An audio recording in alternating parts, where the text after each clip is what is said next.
Väikelastega peredes moodustavad ühekordsed mähkmed ligikaudu poole majapidamise prügist.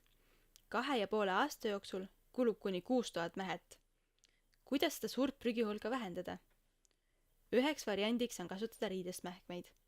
Paljud lapsevanemad aga, kes riidest mähkmetest huvitatud oleks, satuvad internetis blogisid lugedes aina rohkem segadusse. Selle esimese sammu astumise teeb veelgi keerulisemaks suur esmane väljaminek. Mähkmelaenutuse e-poe kaudu saab lapsevanem riidest mähkmeid prooviks laenutada. Nii on riidest mähkmetega tutvumine lihtne, soodne ja riskivaba. Pakume klientidele mitmekesist mähkmevalikut. Sünnistpotini proovikomplektis on 10 erinevat mähet, mis võimaldab kliendil leida endale kõige meelepärasemad mudelid. Vastsünnikomplektis on 25–30 mähet, et saaks mähkmeid pesta üle päeva.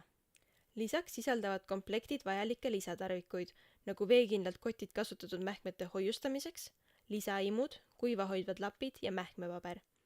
Tellimusega tuleb kaasa sobiv pesuvahend ning hooldus- ja pesemisjuhend vastavalt kliendi kraanivee karedusele ja pesumasinale. Iga tellimusega saab klient ligipääsu tutvustavale videole ja digitaalsed abimaterjalid, mis kirjeldavad täpsemalt komplektis olevaid mähkmeid ja vastavad korduma kippuvatele küsimustele. Soovi korral viime läbi tutvustavaid konsultatsioone näost näkku või Skype'i kaudu.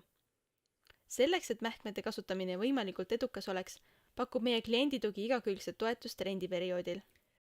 Laenutusperioodi lõpus saab klient puhtad mähkmed tagastada mugavalt lähimasse Smartposti pakiautomaati. Pärast seda kontrollime meie mähkmete seisukorda, teeme mähkmete desinfitseerimiseks neile 60-kraadise sügavpesu naatriumperkarbonaati sisaldava pesuvahendiga ja laenutame järgmistele.